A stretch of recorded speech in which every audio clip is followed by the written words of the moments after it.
Hey, Amie, Yeah, Juan. give me that beat. It's Baseball Shangri-La with Amie Cuevas and Juan Ramirez.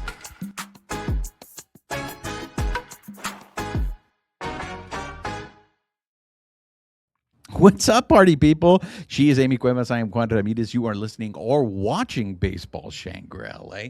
For those of you that are listening to us on the audio portion of the show, please make sure you're subscribed to the podcast. Rate us, write us a review, help spread the word about the show. If you're watching us on YouTube, make sure you're subscribed to our YouTube channel. Hit that notification button. Give us a thumbs up. Leave us your comments. We love engaging with you. And most importantly, if you're following us on social media, make sure you're following us on X at BB Shangri-La, on Instagram, YouTube, and Bluesky at Baseball Shangri-La.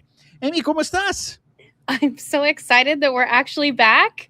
This is I've been excited to talk about baseball. I'm happy to see you. This is a great day. And we're back, ladies and gentlemen. And so I do just want to take No, a very just, quick just moment. kidding. A very quick moment to address why we're getting such a late start to, ladies and gentlemen, this is now season 3 of this show. We have survived 2 seasons. We're starting season 3. The reason why we got a late start to the show was because of me. There were some health concerns with a member of the family. As Amie and I have both said, sometimes life gets in the way. We needed to devote a lot of our energy to that, but now we've got that situated and we can start doing the show again. So I just wanted to thank not only my co-host, who was super supportive during all of this, and she's just the greatest human being ever, but also those of you avid supporters of this show who were reaching out and sending messages. I just it means a lot. So a lot of times Amie and I just joke around that we do this show for ourselves, that we kind of just talk to ourselves. So it always surprises me when there's people actually out there who do listen to the show on a regular basis. So I want to thank you all. Everything is good now. So hopefully we won't have any further interruptions and we'll be able to begin this season. Yep. Yeah. So I mean, life happens. This is again your reminder. Make sure you guys are on top of your health. Hug your loved ones. This is your PSA to adult appropriately. But we are back. Exactly. So, Amie, I think what we should do, because there's a lot of stuff that happened since when we last left you, since the last time when the Dodgers won the World Series, I think we should incorporate all that stuff because you just freshly returned from Arizona from seeing the Dodgers in spring training. So, Amie, why don't we start with this? What were your thoughts of seeing this Dodger team in spring training being back-to-back champions? What was your experience like in Arizona? I mean, it was every year I say this, it's amazing. Like if you haven't had a chance to go, definitely go. You get to see the players on the backfields. The games are a lot more intimate because it's obviously a smaller ballpark. But you just getting to see the team gel together. Like there was so much going on. So the day I got there, we were getting ready to play Team Mexico, so they were doing a lot of the exhibition games. So it was really amazing to even get to see their like pregame on the field, getting to see all of the other players that normally we don't see unless we're playing against them. So seeing them in that capacity, talking to Doc and just having his experience of what he thinks of not only his team as they gear up towards spring training, but also getting to be a fan of what's going on with the WBC. And he mentioned that he loves seeing the teams come together to play for their country. It's kind of like an all-star league, but it's got a lot more patriotism. It means a little bit more to everybody. And just the fact that he's a fan like the rest of us, and he just loves watching them gel. And then that kind of carried over into a lot of the players that we're seeing. So some of them were in and out. Mookie Betts was back and then he left. So there's baby watch happening at spring training right now. So as many of you have seen, Mookie Betts has gone back and forth to LA. They're expecting their little kiddo. Kike had a little boy. Alex Call has a 2-month little girl. Muncy had his baby in January. And then I think Kyle Tucker just had a little boy too. So we were patiently waiting for Kyle Tucker to get back from seeing his little baby born.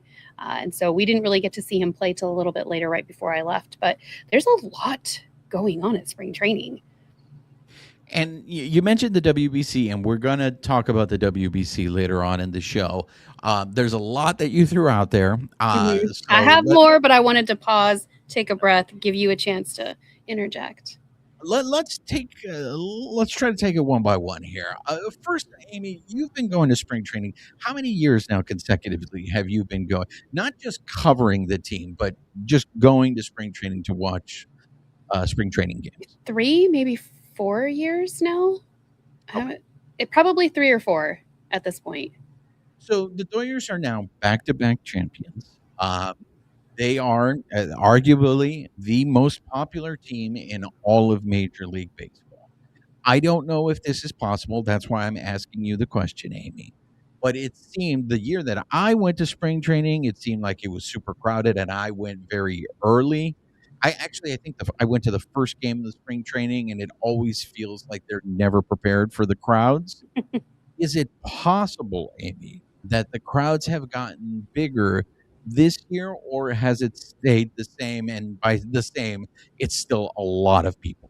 So it actually felt like less this year, Okay. believe it or not. And they did institute some changes. So as many people saw, there were normally you could just walk right into the backfields, like walking into the part of the facility that doesn't have the ticketed portion of the ball game. Now they do have security scanners that you have to go through. There's certain things that you can and can't bring in, but you still have access once you get through and you get scanned. I was also there midweek, which is a little bit different for me, but there were definitely a lot of people there for the Team Mexico Dodgers matchup. It was great to see, like, you saw everybody in their Dodgers and their Mexico jerseys, like, so it was a really cool day to see culture and community come out. I think that was probably the busiest day I saw. And I mean, we've had record crowds before, obviously, with acquiring Yamamoto, Shohei Ohtani. There were a lot of people there. It didn't feel as crowded as it did in past years. Wow, interesting. Like I said, there's a lot of stuff that happened in the off season that we didn't talk about, so I want to sprinkle that into your spring training coverage. You mentioned somebody who was just had his child and on baby watch and is barely a fairly new face to the Doyers, and that's Kyle Tucker. Amie, your initial thoughts on the Kyle Tucker signing, and can you share with us, because it seemed there was a lot of stories about Kyle Tucker in the offseason that he wasn't serious about baseball prior to him signing the contract and that the Dodgers should stay away from him. He ends up signing a very large contract. Amie, your thoughts on Kyle Tucker signing, and what did you see him? How was he in spring training, either interacting with fans or even interacting with his teammates? Well, I only saw him the last day or so I was there, because he was gone. So they had literally just had their baby. As far as the signing itself, like, obviously there's going to be stuff across social media. You and I both kind of subscribe to the same thought process of, like, okay, people are going to say what they're going to say. I'm just going to wait and see what the Dodgers do. As we've seen in the past, the Dodgers have a pretty good track record on vetting people every so often. They're not going to bat for 1,000, but there's been a couple of duds in there. But for the most part, they vet the people. And so whatever the rumors said, they ended up signing him. Like you said, he got that big contract. So they obviously think that he's worth it. I think he's going to be a good fit in the clubhouse. He had good things to say about that, about the people in there. So I think it's just another person, especially with all of these babies that are being born, the next set of baby Dodgers, like, he's in good company there, and we'll see how it works out. Everybody didn't want Teo in right field, so now he's going to be shifted over to left, where people liked him better. So I think that's a good compromise. I think that's, what people were asking for, and the Dodgers delivered. What are your thoughts on him? Well, you're interesting. To me, the way this move will be viewed as a success is because it allowed Teo to go to left field. But in the end, and I know this is going to be a very low bar, and some of you may be like, Juan, you're crazy. I think this deal will be measured whether he's more productive than Michael Conforto or not. That's the bottom line, because that's who, in a sense, he's replacing. He's replacing Michael Conforto. Now, you would think that Kyle Tucker in this lineup is going to produce big numbers. And if he does produce big numbers, that's going to be a huge plus for this Dodger team. It's just really going to help and stretch out this lineup even more. Well, and they've shaken up the lineup already because Shohei's going to be hitting leadoff. Tucker's probably going to be second, and I believe Mookie's going to be batting third with Freddie in cleanup. So you're already, and maybe I've swapped those. Maybe it's Freddie and then Mookie. I've seen a couple changes. They've talked about a couple of things, but essentially you're going to see Shohei and Kyle up in the front of that lineup. So we're going to see different things. Hopefully that'll help the offense because we did see it slump in places last year. So maybe that'll bolster it where it needs to. It'll be interesting too because it's really going against their philosophy. They love doing the left, right, and you're going to have two lefties straight out. You're going to have 3 out of the first 4 hitters you face are going to be lefties in that Dodger lineup, and it'll be interesting as the season progresses if they keep that. Amie, I know that this was. I think it's got to be the Moneyball thing. Just get on base. Just get on base. I know this was part of the narrative in the offseason, and it is very old, and I don't want to rehash it. That whole the Dodgers are ruining baseball with the signing on Kyle Tucker. At least I think for Dodger fans that conversation has gotten old, and it's gotten old really quickly. But I will say this, Amie, after I saw that Kyle Tucker signing, I understand why fans are upset. Now, mind you, I don't know if the Dodgers are really at fault here. They are in the second largest market in the United States, right? So there is that advantage that's already built in. It's hard for me to hold against them that they make so much money. But I will say this, if I was a fan of another team, I do see where you're frustrated, where they do hold an ace when it comes to negotiations where they can clearly overpay for a player. And I think it's really hard. Look, there's a lot of reasons why if you're a player, you would want to go play for the Dodgers, right? And if they're going to offer you $10 million more than the next team, that's really hard to turn that down. I agree with most of that, but there are also other facets of that where we've seen people take pay cuts to come here. Or, we saw with Edwin Diaz that he could have potentially made more on a counteroffer from the Mets, and he had already decided to come to the Dodgers. So I think there's multiple things at play there. Yes, there is definitely an advantage money-wise. No question, the Dodgers have a lot of money. They have a lot of money to play with, but in their benefit, they also put that money back in the team. I had a conversation with somebody today, and it's like, well, not all owners have that much money. Yeah, but these owners are not poor, and it's been proven that many of them are not putting money in their team. So it's almost to me like that mentality of when you see a little kid running around in the restaurant, it's like, don't blame the kids, blame the parents. In this case, blame the owners. If you're upset with the way the Dodgers are, and I can definitely see your point, when their other fans are looking at their teams, go say something to your owners, talk to your ownership about that. Chris Bassett just came out on Foul Territory, and he was talking about it's not just the money. It's the Dodgers are a destination spot, which we've seen. He even said he has friends that are on the Dodgers and they take care of families. It's a great place for families. It's a great place in the clubhouse. Those are important things to players. So some of them are willing to take a pay cut. Some of them might get 10 million more to come over if there's a need for that on our side. But at the end of the day, it's a destination spot. And if you have players wanting to, if the demand wasn't there, the players wouldn't want to come here. So it's not just that they're getting paid. You're not going to want to go to a crappy team necessarily if you've heard bad things about, whatever. But you've got Chris Bassett saying things. Even I was shocked. Manny Machado came out and he was like, I love what the Dodgers are doing. He's like, our ownership should be doing that. I hope our ownership does spend. When you've got people like that, I think the pitcher for the Giants that you love. Oh, what is his name? I think he's pitching for Team USA on Saturday. Logan Webb. Yes, he's even come out and said that. These are our rivals. Players understand. So it's really just the fan base that, I think you're turning your attention to the wrong, you're focusing it in the wrong place, really. I will say this, whenever you mention Logan Webb now. I know. But think of that great video as he's being interviewed in the locker room and someone farts and he can't help but laugh. I was hesitant to bring it up because I knew you would say it because you love your fart humor. Yeah, farts are funny. I mean, I don't care. I mean, farts are funny. It's okay. So you just mentioned another name, Edwin Diaz, who was a new acquisition here. It's interesting because this is again. He was gone because he's representing Puerto Rico, but he did have his Puerto Rico jersey hung up on his locker in the clubhouse while he was out of the clubhouse. But here's another, and you mentioned all of it right now, and this is again, this is an advantage that was cultivated by the Dodgers. And what's interesting is, to me, yes, there's the Kyle Tucker, which was the example of, okay, if we're going to negotiate, we have this card that we can play, which is we're just going to offer you more money than everyone else. The Edwin Diaz thing is very interesting because I think the Dodgers were able to get him for everything that you just mentioned about him, but also spite.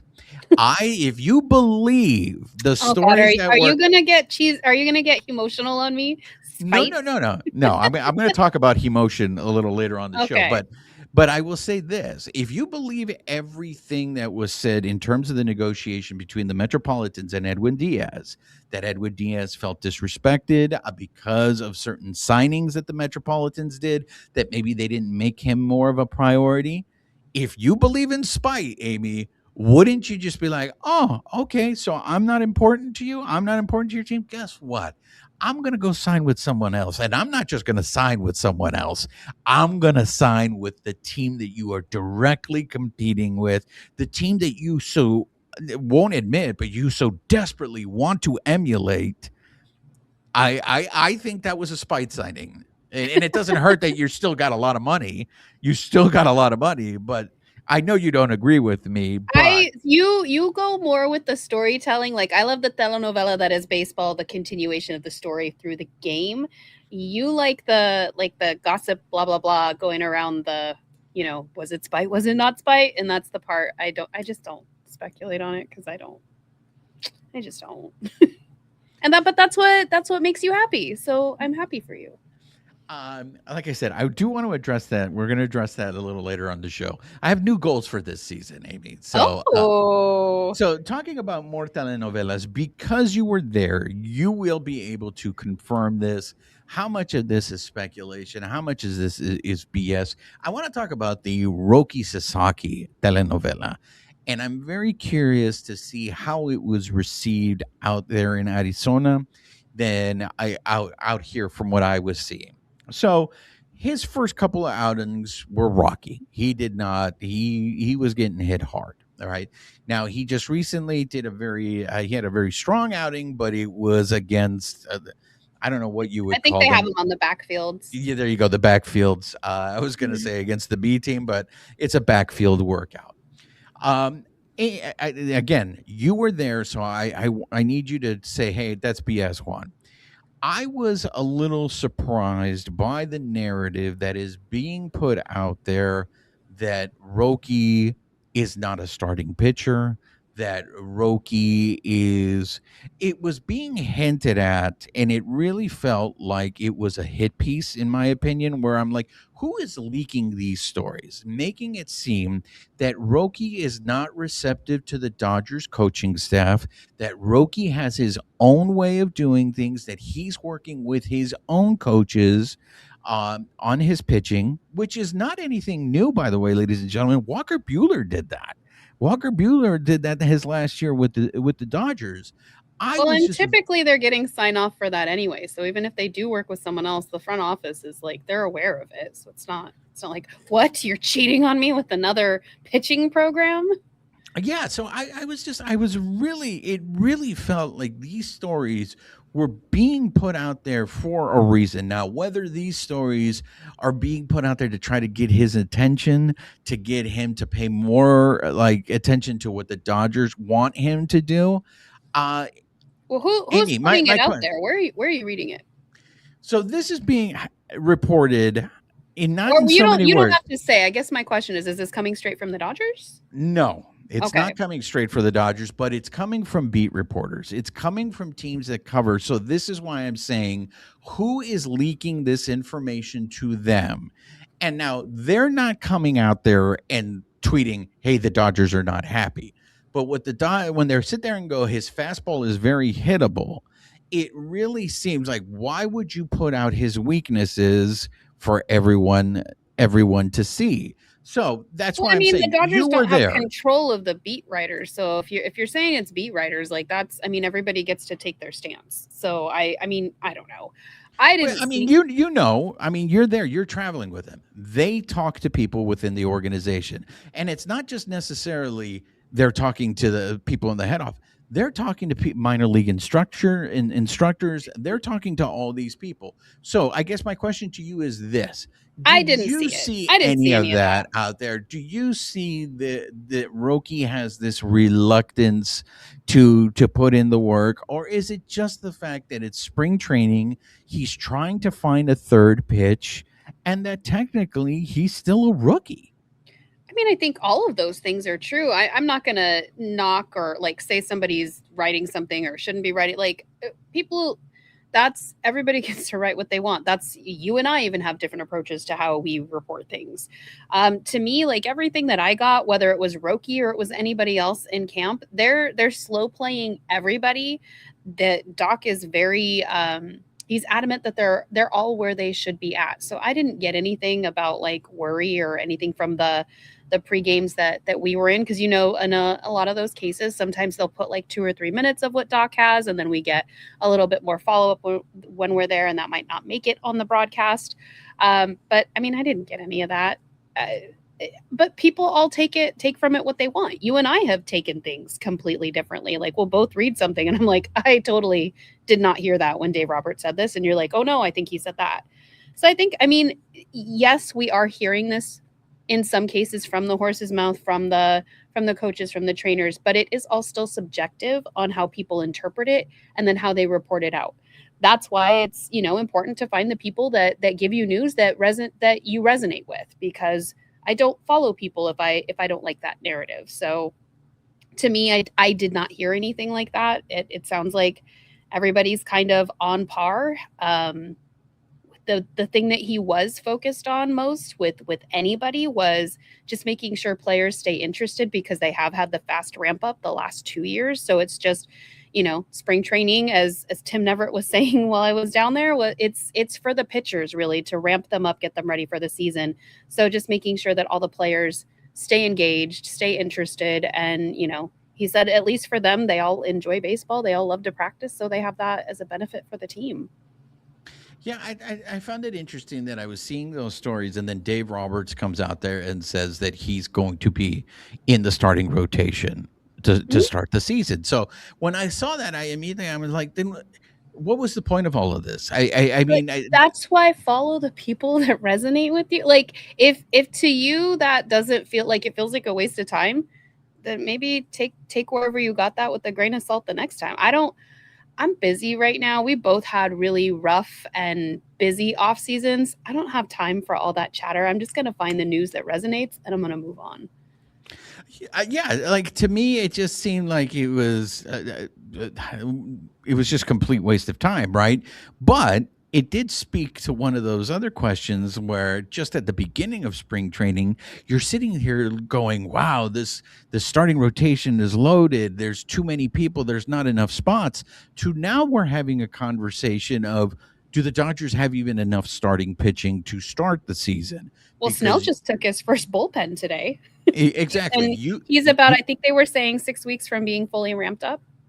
Yeah, you mentioned that they're really slow playing everybody. So Blake Snell is not going to be starting the season in the rotation. Okay, Gavin Stone is another guy who will not be starting in the rotation. So now you're looking at Justin Bluesky, who I don't know if the plan going into the season was to use him in the bullpen, but now he has to be considered to be a starter because of the fact that you have pitchers that aren't ready.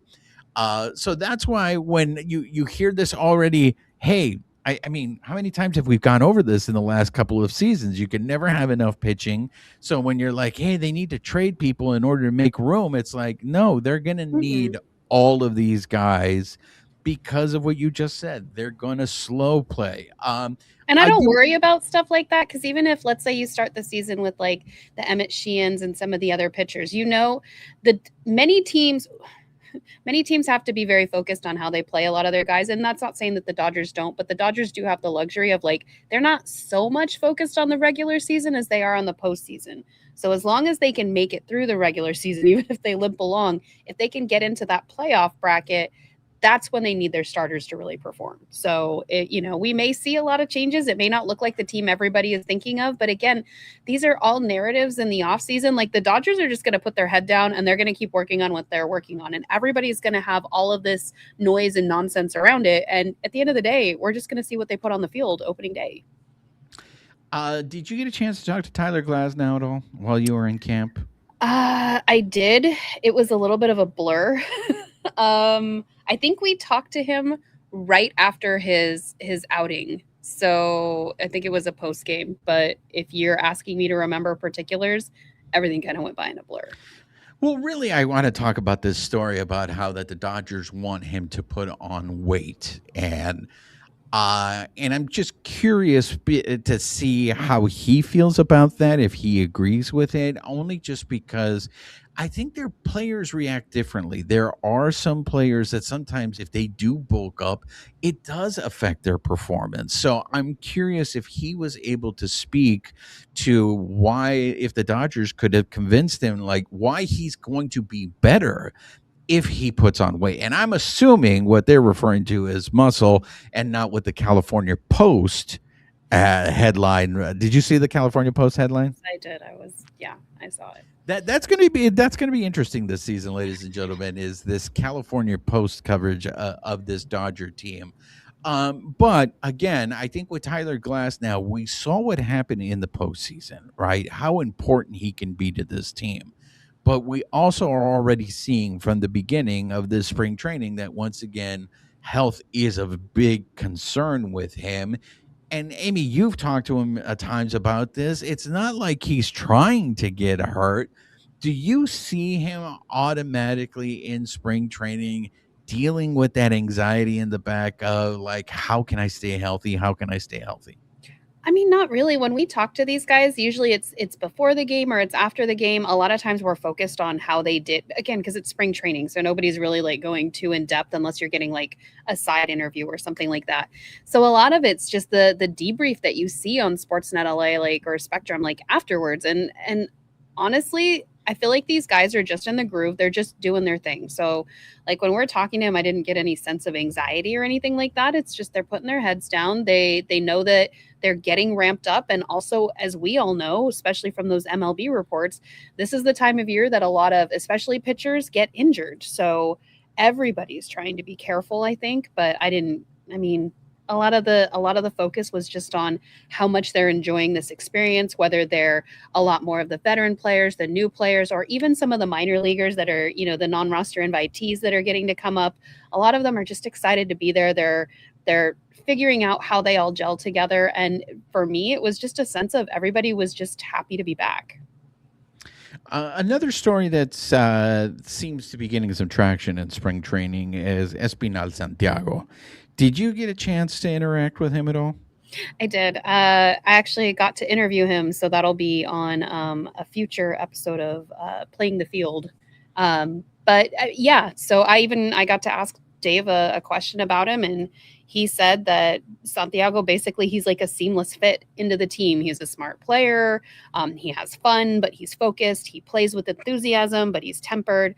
And he said that it would be hard to imagine him not on the team. So we got to talk to him. I think that was Thursday to get some feedback on that. And then we've already seen he's having a great spring at this point. So. Well, and that's the thing. Baseball is a very, very long season. So he's definitely going to be making the starting roster. One of the interesting things to me is Ha-Seong Kim. It seems like there is a conversation between Espinal Santiago and Ha-Seong Kim. And right now, I don't think it's going to be as much of an issue because Kike is going to be on the 60-day IL. So you probably aren't going to see Kike until June or July. So And there are Espinal is a utility player where Ha-Seong Kim, like, yes, we have seen him in the outfield. I think he's been a little better on the infield side, but Espinal is a lot more versatile in that respect. But once these guys are healthy and start coming back, and it does become a numbers crunch, one of the things I know this was said at the beginning of camp because I know Haesung Kim left camp to go play for Korea in the World Baseball Classic, and Dave Roberts had made some comments about, well, it would have been nice to be able to see him here with his development. And I find Haesung Kim to be a very interesting player because I don't think he got a real fair shake last year to show us what he could do. There was some spurts, and then it just seemed like towards the end of the season, the Dodgers just really just they stayed away from him. And I get it, it's crunch time. You got to win games. He's But also a rookie, so as the season wears down, they're going with their more, veteran players in that respect.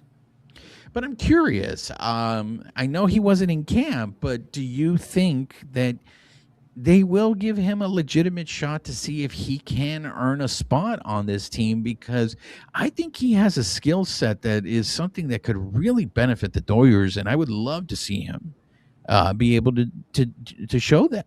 Yeah, I mean, you hope we get to see him. Like we acquired him for that purpose. The kid is fast around the bases, so if we can get him more playing time, more reps at the plate, like the sky's the limit with them. We just, we got to see him. That second base spot is going to be highly coveted because everything else is pretty much covered. You've got Freddie at first, Mookie at short, and you've got Muncy at third, unless we're going to platoon him there. But second base is pretty much open for the taking, and you've got Espinal and Kim kind of vying for that right now. I do think you're going to see a platoon at second base and third base. Mm-hmm. I think you're going to see Miguel Rojas and Kim at second base platoon. I know people are, excited about some of the younger players on the Doyers, but I do feel like they're going to start in the minor leagues. So I do think you're going to see a platoon at least to start the season of Rojas and Kim, and it's just exactly what they like. You got the righty with Rojas and you got the lefty with Kim. I think Espinal is going to spell Max Muncy at third base. And again, you're going to have a righty lefty platoon there. This is all stuff that the Dodgers love to do. One of those things that is going to be very interesting again is once everybody starts getting healthy. But the platoon aspect of this team, and also just keeping in mind that it is such a long season.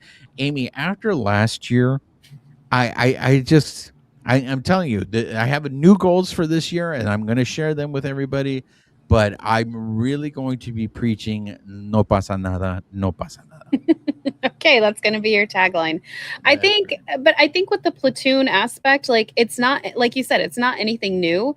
And these players are all bought in. You've got Bobby Miller, who's getting like basically rehab to be a reliever at this point. And when he came up, he was going to take Walker Buehler's place as the next ace, who was taking Clayton Kershaw's. And, life happens and sometimes these things change. So we didn't see Walker Buehler go down the road that everybody had planned for him. But that's the thing with, like, in theory, this is what we want to do. Okay, well, here's reality and here's what happened. So all of these guys are bought in. They want to be here. They want to play. They want to help this team move forward, even if it's, in a different role than maybe they saw themselves in. Maybe it's not as much playing time, but they are bought in.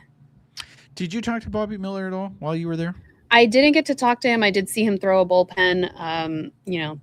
A lot of the times the players were busy. They were running in and out of the clubhouse. They had a lot of meetings going on while we were there. But I mean, his coaches are keeping an eye on him. I look, I think a lot of this is also just because in the starting rotation, there's just no room for him. But there is also that talk that because of his shoulder concerns, or the concerns they have with his shoulder, that is also part of the reason why they're moving him to the bullpen. Is there concern? Have you heard of any concern that maybe health is going to be the biggest issue for Bobby Miller to seeing time in the big leagues this season? Yeah, honestly, I didn't really hear anything about him in the 4 days that I was there, but I mean, you're seeing him ramp up. All these guys are going through their practices, they're doing their pregame stuff. So, I mean, I'm not hearing anything, but I mean, the rumor on the street, the rumor from over there is that he's going to be in that reliever role, and he's happy to step up and step into it. What other stories did you want to share with us from spring training?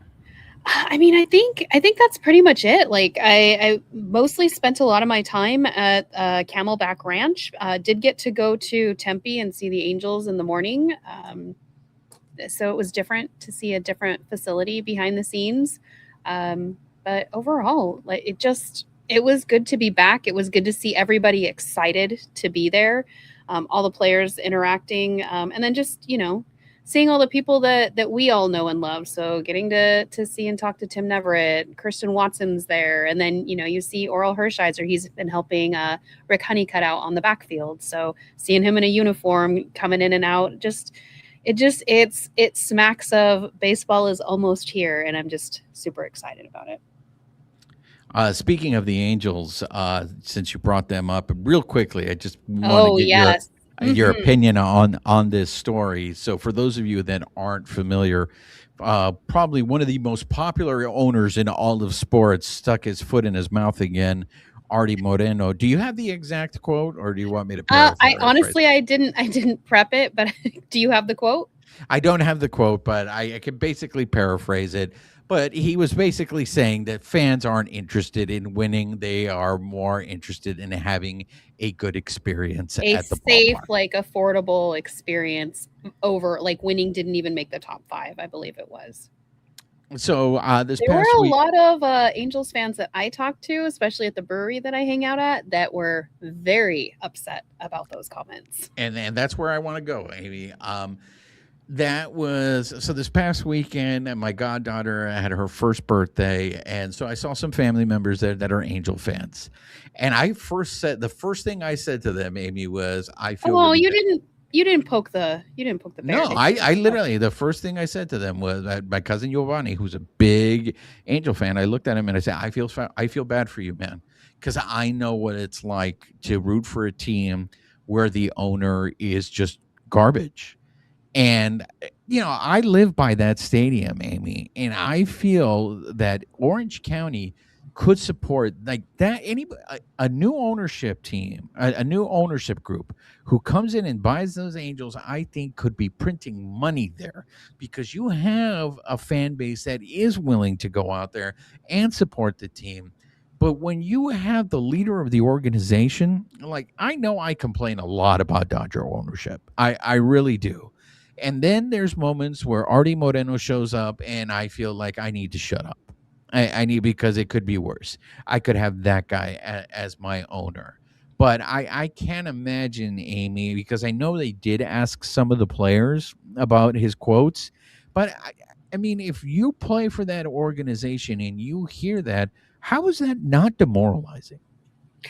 I mean, that, and then for the actual fans, because he kind of slighted the hardcore fans too, of just like saying like, oh well, yeah, of course they're interested in winning. Like, what?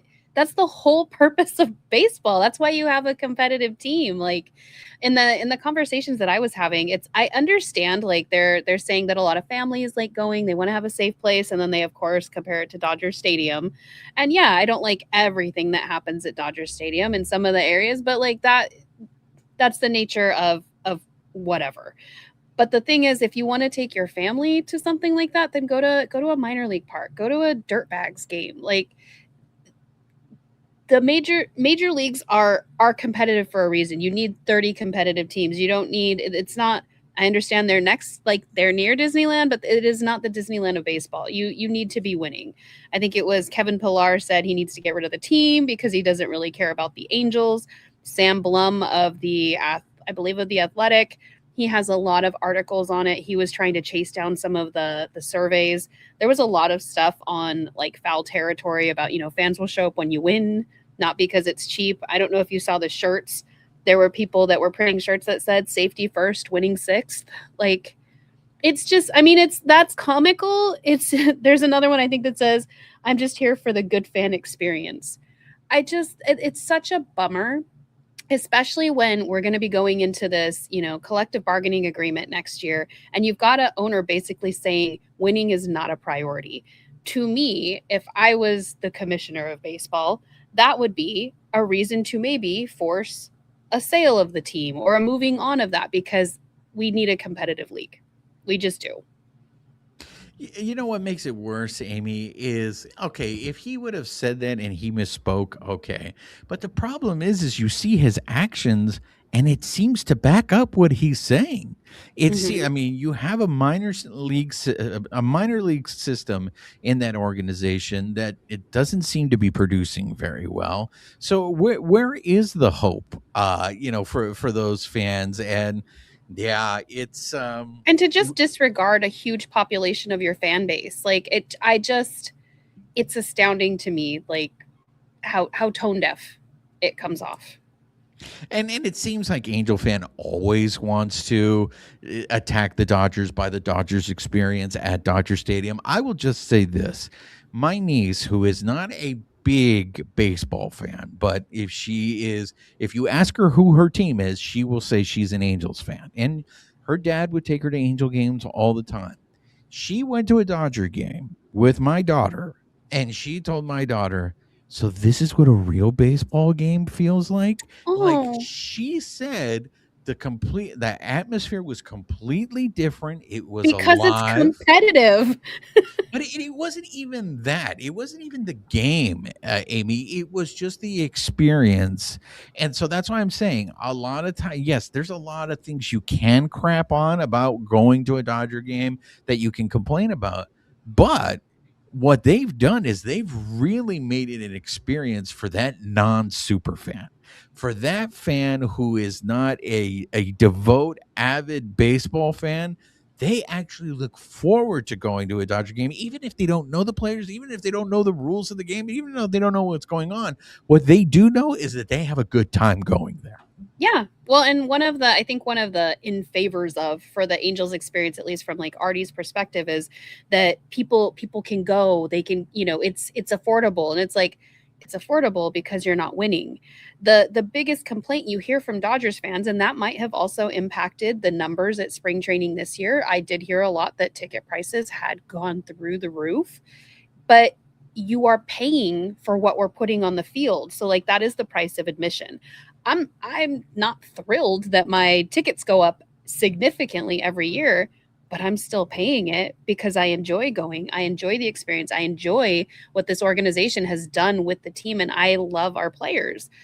If you can't say the same thing on the other side, because you're not fielding a competitive team, you're not making it feel like that baseball atmosphere, like then you're really just catering to families, and that's great, but not in a competitive Major League Baseball setting. That you go open another park somewhere else and cater to those fans and do that. They can still watch baseball, but let's also reward the players that are on that team by not making it through all those levels of the minors to make it up to the show, and then it's like, well, you're entertaining all these families that are here right now. Yeah, and I want to give some Florida's shouts out to Sam Bloom, who is no longer going to be covering the Angels. He is now he's going to be a national baseball writer for the Athletic. But Sam Bloom did his job and did his job very well covering that team, asking the necessary questions, asking the tough questions, so much so that I know he got a reputation from Angel fans as hating the Angels. No, Sam Bloom was attempting some level of accountability. And why I say by some level of accountability is in the end, Amy, I don't know if you can ever hold these owners accountable, because in the end, they're going to do what they want to do. And then they'll cry and say, look, the Dodgers are doing well, the Dodgers are doing what they're doing. And that because of that, players want to go over to that organization. You can do the same thing. You choose not to. And that speaks very loudly. And if you think players aren't paying attention to that, then again, you have no one to blame but yourself. But Sam Bloom, support Mhm. journalism. He's fantastic. He deserves some flores. He's amazing. Any time I get to read something by him or even just see him in one of the ballparks, he's he's an amazing guy. And he's a fellow dirtbag alum like myself. We both Oh, we both graduated from the School of Journalism from the Harvard of Long Beach. That's right, oh, Cal okay. State Playa Larga, ladies and gentlemen. So All shouts out right. to Sam Bloom. Since we're talking about front offices, Amy, I don't know if you've noticed, but the owner of the Dodgers of Los Angeles bought another small team in another sport called the Laguneros of Los Angeles, aka the Lakers. What And team? We have is it basketball? We have a team? yeah, and it seems to be he's moving a lot of people that were holding very high positions in the Dodgers front office, moving them over to the Lakers in a sense to, I don't know if it's to make it, his own thing or to fix what's going on over there, because last I heard the Lakers do pretty good themselves, over there. Their games sell out all the time. But Lon Rosen, who is he's very high up on the totem pole in the Dodgers organization, and he's going over to the Lakers. There are some other people in lower positions that are going to be going over to the Lakers. Amy, we've seen this in more of a baseball capacity, especially under a baseball operations, guys who worked for the Dodgers and then they end up leaving and joining other teams. And so far, the Dodgers have been able to overcome those losses. They still have been able to manage success. I'm curious if you see as a bit at the business side of it, because I feel right now it's probably at their peak. I can't imagine how it can get any bigger than what it is right now. But Oh, eat your words, please, right yeah, now. Take them it back. it might get bigger. But I'm curious. Do you think with all these people exiting, could it you think would it on the business side, could it impact the Dodgers' success? I mean, I feel like they think these things through. So this is where, like, I've heard, you see the chatter around social media. To me, like, we don't even really know what capacity, like, we know what some of these people are going to be doing, but we don't know, are they still going to be associated with the Dodgers? Maybe they're going to juggle both. We don't know. So to me, I feel like they think things through pretty well. So it's just not really something I have devoted much brain space to, because I'm like, it'll work out or it won't. Again, we have no control over it. So, hopefully they And know what and they're it's doing. and it's not like the ties between the Dodgers and the Lakers is new, ladies and gentlemen. The tier ticketing price that you're paying, how certain games cost more than other games. You know who introduced that? Who brought that over to the Dodgers, ladies and gentlemen? Magic Johnson. Because that's something that the Lakers did. And so when Magic Johnson became part of the ownership group with the Dodgers, he brought that over.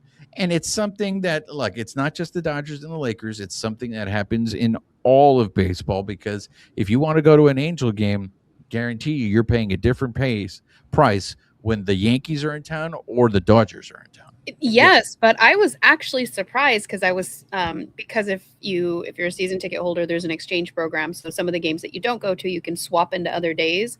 So I was swapping into some other days to get tickets for my friends, and I noticed that the Angels games, at least at our price tier, were normally games are around, like, I don't know, anywhere from 30 to 40 for like a regular average game. The Angels tickets were like 56 when I was swapping for like value. I was shocked. Wow. Yeah. So I don't know. Maybe they value the freeways. I don't know. Go figure. Or maybe it's Angel fan who wants to go see And them they're upping the price. Who knows? at, I don't at, even know what that's like on the third party market. That's the price that we get. So next story that I want to cover is a story that this is the time of year that we seem to talk about it all the time, and that is the Andrew Toll story. But there's a new wrinkle to this story. For those of you that aren't familiar with it, Andrew Toll's, God, how many years ago was it since when he had the actual incident? So he played over 3 seasons with the Dodgers from 2016 to 2018, and what you're about to discuss has been in place since 2018. So 2018, was when they had the incident. And for those of you that aren't familiar with it, he does struggle with some mental health issues. He was found somewhere, and what the Dodgers ended up doing was they still signed him to a contract so he could get health care benefits to deal with his mental health issues. And they've been renewing this every year. But I believe, correct me if I'm wrong here, Amy, either My this favorite words that come out of your mouth. exactly. This is the last time they can renew it, or they can no longer. They've already exhausted the number of times that they could do it. It's no longer possible. So they have renewed, just like you said, they've renewed his contract in the past, and once they do that, they move him to the restricted list, which means he doesn't take a roster spot. But in this case, that has no longer become possible. No more details on that. That's just what we're hearing. I think there was something released by the Dodgers. I saw something on Dodger Blue. But essentially, they're now working directly with the family on next steps. So just making sure that they can continue to hopefully help out in that regard. But they are asking people to, respect the family's privacy because, this is a very sensitive issue. And you know what, Amy? I wish that this is the kind of look. I'm not glad that we're talking about the fact that he has mental issues, but the fact and mental health issues, but the fact that the Dodgers have been doing this since 2018. I think I wish we had more stories like this that we can talk about, because that to me is a huge deal. Because again, the Dodgers don't have to do this. The Dodgers are not getting anything out of this, right? For all the people who want to cry, the Dodgers are ruining baseball. Yeah, the Dodgers are doing this because it's the right thing to do. And I want to make sure they get credit for that. I also want to preface this by this. That's why it makes me, it frustrates me to no end that I see them do something like this, and then I see them choose not to speak out against the ICE raids in Los Angeles. And it's like, no, you do know the difference between right and wrong. It's just you're choosing not to, and I still don't understand the reason why. This is the part of the show where, once again, I would just recommend that the Dodgers divest from certain companies. But I will say this, Amy. This whole situation with Andrew Toles, you compare it to what the Angels tried to do. I forget the name of the player, but there was a player who the Angels were trying to get out of being responsible for his health bills because he was in an accident. It was a drunk driving incident, I believe. Okay, so you know which one I'm talking about, right? I believe so, yeah. And so again, I don't want to turn this into an angel bashing, but this is once Please, again. Please let's not. This is the difference between organizations where, okay, it's about doing the right thing, man. And I just do believe that if you end up doing the right thing, naturally everyone's going to benefit from it. So why, like, the fact that the Dodgers once again are working with the family, are trying to find a way to continue to pay for it, I just wish we had more stories like this that we could celebrate all the time about an organization or a corporation at this point doing the right thing, as opposed to it ends up being a story about greed. Yeah. Well, and that's the challenge with corporations, right? We want them to act like humans, and sometimes they do, and they surprise us in good ways, and then sometimes they act like a corporation, and it's like, oh, shame on us. We, here we go. We thought different. But that, unfortunately, another thing that's out of our control, but being able to celebrate the wins, like with Andrew Toles, like hopefully he's getting the care that he needs. Because as we all know, life is not cheap, especially not right now, and healthcare, my gosh. So if he can get the care that he needs, that's a wonderful thing. I also think that the fact that the Dodgers are willing to do this for him speaks levels of him and the impact he made on that organization. He must have been a really great guy for this organization to go to these lengths to try to help him. He must have really left a mark in that organization. So this is where you root for him. And this is obviously, if anybody has ever dealt with mental health issues, it's something he's probably going to deal with for the rest of his life. So if the Dodgers can work something out with the family where they can continue to give him that support, I think that would be fantastic. Well, and this is just that reminder that we're all a moment, a day away from our life changing in a different way. Like, he didn't wake up, every day up until that point thinking that that was going to happen to him. And then, you get a diagnosis, you get whatever. So this is again our second PSA. Hug the people that are in your life. Be grateful for what you have, and because everything can change on a dime. Absolutely. Another update that has to somewhat do with choice. Bill Plunkett. I know he appears in the Orange County Register, but what is the name of the actual group that he is a part of? Is it the Southern California Oh, I see, and I mainly when I quote him, it's from the Orange County Register. Register? Yeah. He's a part of another group, but yes, that's where you find his stuff is in the Register. But Bill Plunkett reported that the Dodgers will not be making the visit to the White House in April because that's when the Dodgers were scheduled to be in Washington on the road trip. It's one of the first road trips of the season. And so that's typically you would think when they would go to visit the White House. And I know that's still a sore issue for some people. Now, what Bill Plunkett said is it hasn't been ruled out. It's not going to happen at that road trip. Now, Amie, I know a lot of people are going to sit there and say, "Good, they shouldn't have gone in the first place. The Dodgers are," and they may have theories that all because of everything that's going on in the world right now, they chose to back out. Guys, I'm here to tell you, if you read Bill Plunkett's article, it is literally a scheduling issue because those 3 games in Washington are all day games. Well, That's very rare. they're over Easter weekend. It's Yeah. Easter. If you're religious or whatever you celebrate, it's Easter and Passover weekend. So it is literally a scheduling conflict. So look, I still believe they want to go. Now it's going to be hard. If you look at it, they're probably going to maybe the other opportunities they have is around the All-Star break because they'll be in New York. Either one of those trips to the Yankees or one of those trips to the Mets, maybe they can go ahead and fit it in. But it's going to be so. Again, I just want to let you guys know if you actually read the reporting, it really is a scheduling conflict. There's nothing else to read into this. It's not. It's Not actually them. it's a really good article. Like he did say Yeah. that they accepted the invite, but if they go, it won't be till later in the year. He even goes into possible options and why that would fit the schedule or why it wouldn't.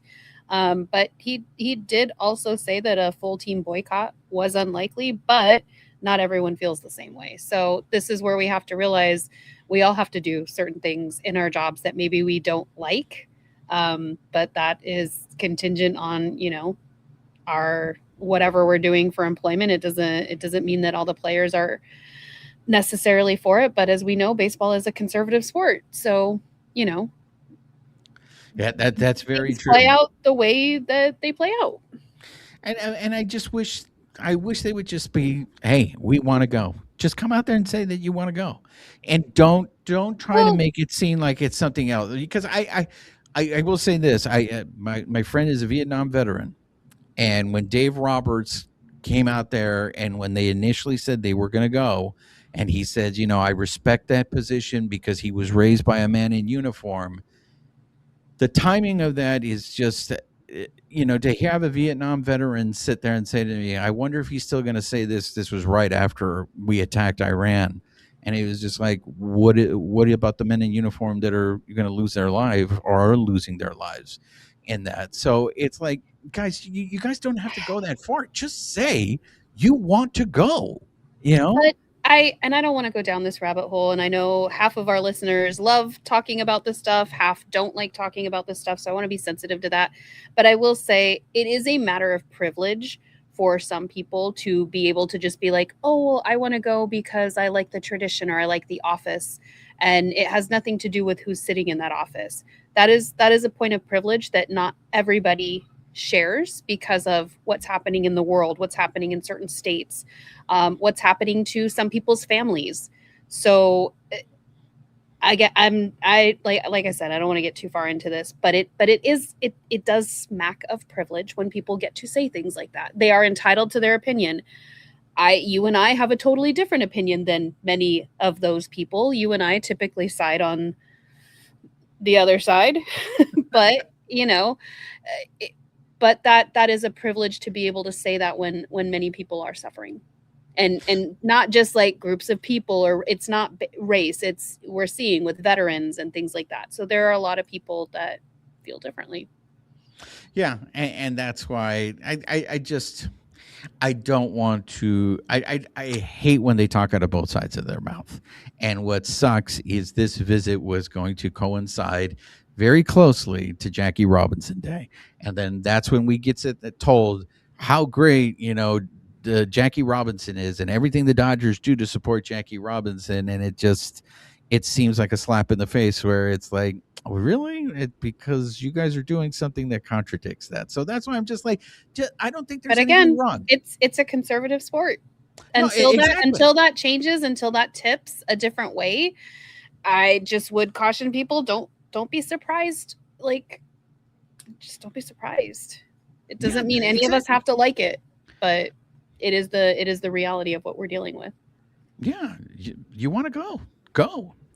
All right. So speaking of world matters, I think now is a good time to go ahead and go into the WBC update. I was gonna wear my green WBC shirt for Team Mexico, but we also use green screens, and so I just looked like the invisible girl. So instead, I will support in my head, in my heart.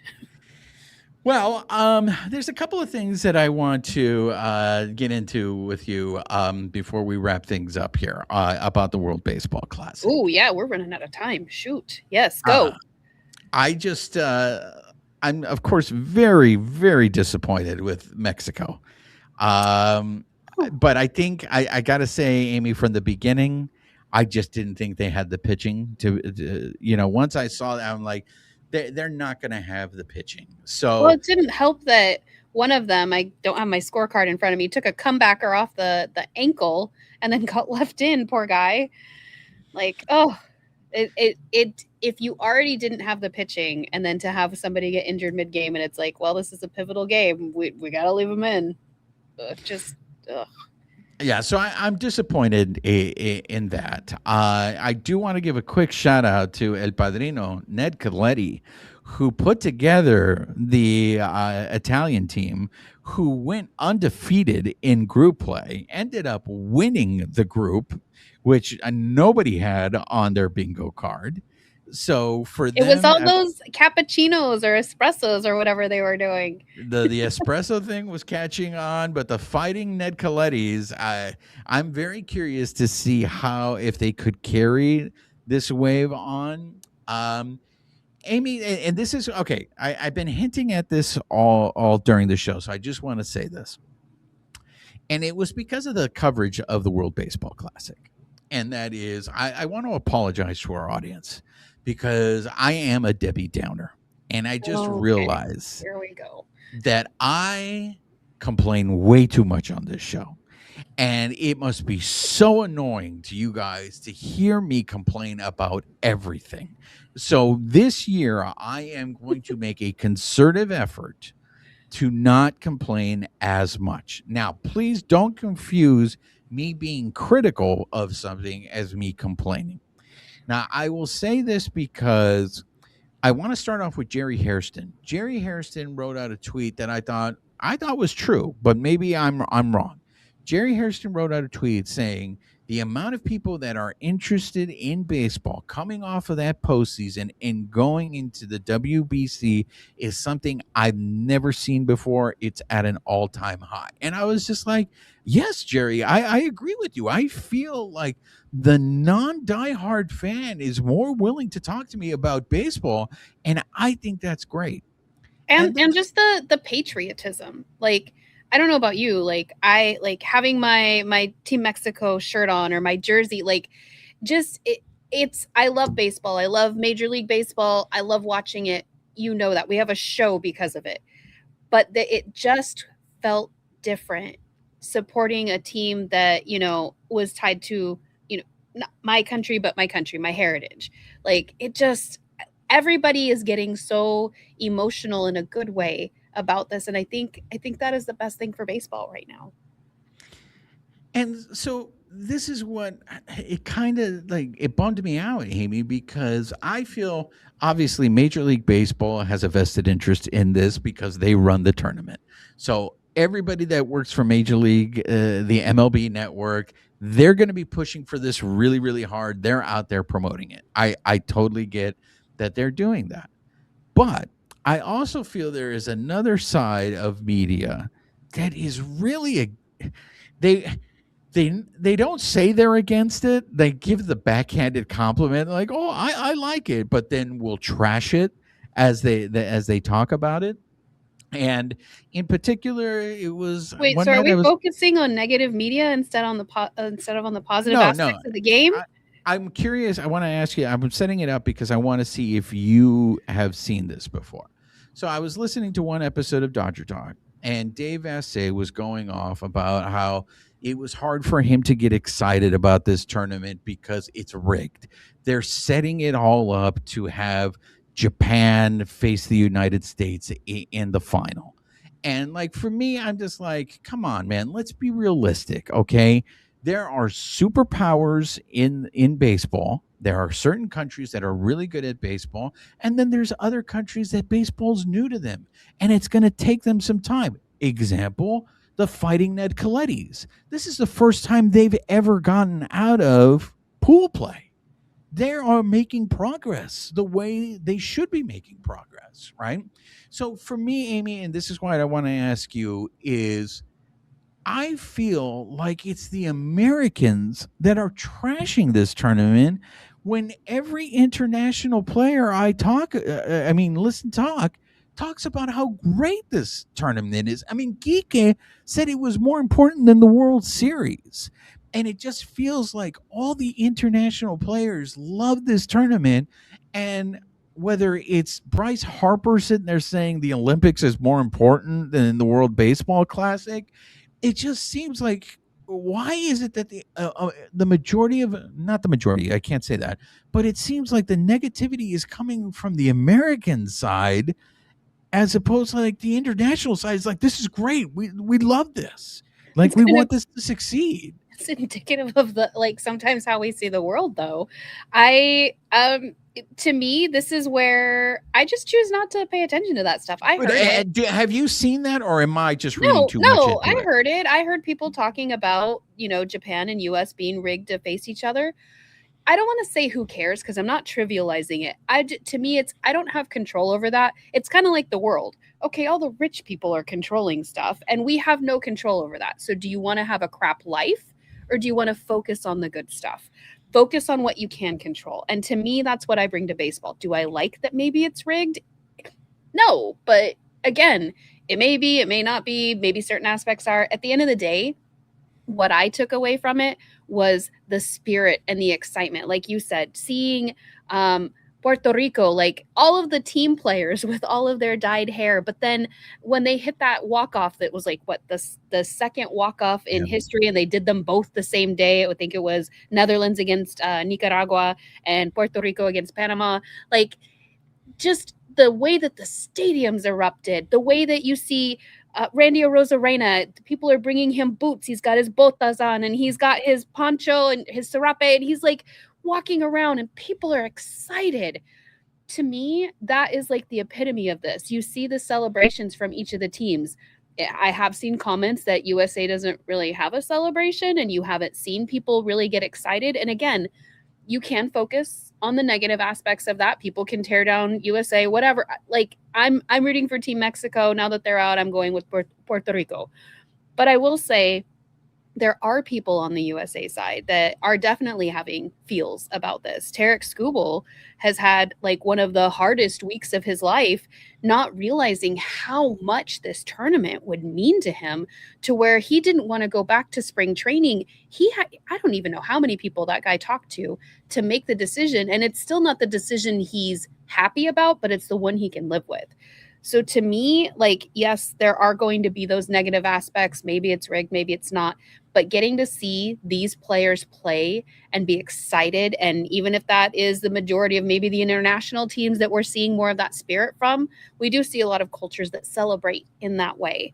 So I don't know. Like I'm choosing to focus on just the awesomeness, the lucha masks, the Buckingham Palace Guards hats, like the home run jackets, like it I get chills watching these games just like I do in the regular season watching the Dodgers do amazing stuff. It's just in a different way, and I don't know, it just makes me so happy. So I focused on that. I'm glad you brought up the Tarek Skubal quote, because I think that's really telling. Again, I wish, and I wish we would see more of that stuff. Like I said, I think there is support for this tournament. I do think people want to see this tournament succeed, but I also still think there is still some resistance to this tournament out there. Well, these guys still have contracts with these other teams, and that is a factor. You don't want somebody getting injured, playing in a tournament, even though it is something that is growing the sport. These guys still do have commitments outside of this. Like you even said, Dave Roberts wished he would have seen Hae-Sung Kim more and seen how he progressed through spring training, and he's missing that because he's playing in the tournament. But you know what? These are necessary things to grow the game, and I think to keep players excited about the game. Kike's not even playing, and he's like jazzed about this whole thing. So I don't know. I think it's a good thing. Hopefully people see that, and hopefully it does continue to grow. Yeah, I would just I wish there was more buy-in from everyone, from the host country. And we didn't even get a chance, and we're not going to get a chance to get into the Mark DeRosa situation, but that was not a good look, to have basically the manager of the host country of this tournament show you that he doesn't know the rules to this tournament.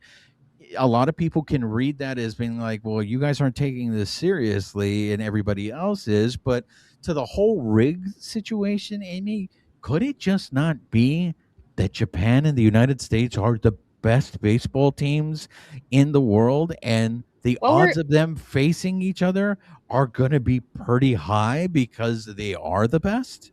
Well, I mean, I guess time will tell. We're going to see this weekend. You've got part of the quarterfinals, quarterfinal 1 and 2 on Friday, quarterfinal 3 and 4 on Saturday, and then you've got the semifinals on Sunday and Monday, and then the final on St. Patrick's Day. Yeah. My green jersey is going to come into handy. Look, we're going to start seeing some really good baseball now, because it's just either really good teams are left or teams that are hot. Even the games that weren't so great, like that, you might want them to go a different way. Even when the ones that I've gotten to catch, obviously, are more Team Mexico, just because I've been out of town and working my butt off.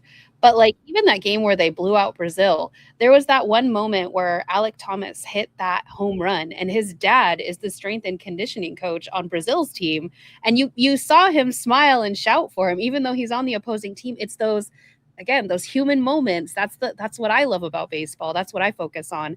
Like just getting to see that, even though it is a competition. Brazil obviously wants to be in that game, but at the same time, like you can still just be happy for what's happening in these moments that we're collecting.